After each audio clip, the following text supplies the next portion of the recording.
warahmatullahi wabarakatuh. Sampurasun, tepangkeun nami abdi Sherlina ti kelas 10 IPS 5 SMA Negeri Hiji Majalaya. Bade nyaritakeun hiji dongeng anu judulna teh Entog Emas. Kacaritakeun aya saurang patani nu kacida sangsarana teh. Unggal poe manehna cicing di hiji gubuk anu geus reyot. Ngaranna teh Mang Julin. Hirup sapopoena ngan dibaturan ku sakadang entog barijeng eta ge hiji-hijina. Si Mang Julin nyaah pisan ka sakadang entog eta. Hiji poe manehna indit ka sawah, isuk-isuk pisan inditna teh. Kabeneran dititah ku palurah jang ngabinihan sawahna. Ari gawena mah kapeke pisan ku palurah teh. Kusabab Mang Julin segut kana gawe naon-naon oge. Balik ti sawah pas kasorenakeun si Mang Julin kacida laparna. Duh, lapar kieu Gusti, cek si Mang Julin teh. Terus si Mang Julin teh ngadoa ka pangeran bari melong ka langit. Kieu doana teh. Gusti, paparin abi beunghar. Mun beunghar mah dahar naon-naon oge bisa, henteu jeung uyah deui. Kitu doa si Mang Julin teh. Isukna teh si Mang Julin kahudangkeun ku cahaya anu aya di juru imahna. Terus kumanehna teh disampeurkeun, da panasaran teh. Manehna teu nyangkaeun sabab cahaya anu kacida serapna aya tina kandang entogna. Pek teh pas dibukakeun eta kandang entog, si entogna teh endogan, tapi anehna teh entogna endogan endog emas. Si Mang Julin eta kacida bungahna. Kusabab eta entog endogan, endogna bijil emas.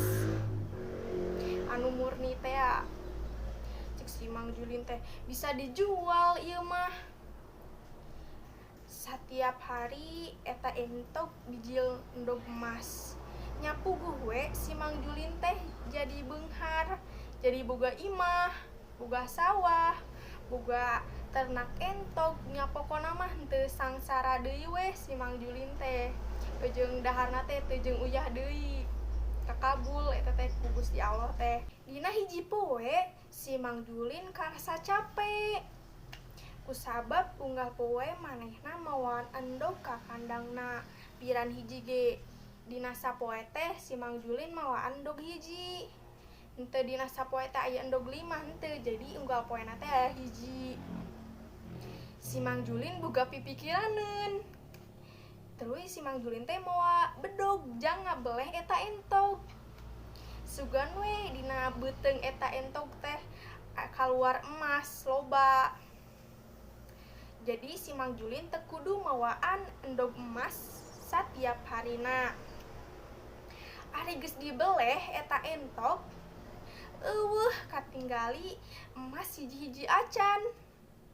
Malahan mah entogna teh paeh. Terus si Mang Julin teh jadi miskin deui. Sabab hartana bea ku kabutuhan sapopoena. Ujung eta entog henteu endogan deui. Da entos paeh teh si entog eta teh. Tah sakitu wae dongeng anu judulna Entog Emas teh. Amanat atawa pesen anu aya dina hiji ieu dongeng nyaeta urang lamun ngalakukeun hiji pigawean atau ngalakukeun hiji hal kudu dipikiran heula bener-bener. Bisi kaduhung engkena ciga si Mang Julin. Ejeng lamun urang ngalakukeun pigawean kudu sabar jeung tekun. Dah sadayana pigawean teu aya anu instan. Tah sakitu wae nu ku abdi disampekeun. Mugia anu parantos nonton tiasa nyandak anu sae-saena sareng tiasa nyandak pesen-pesenna dina hiji dongeng nu ku abdi disampekeun. Atur nuhun anu parantos nonton. Wassalamualaikum warahmatullahi wabarakatuh. wabarakatuh.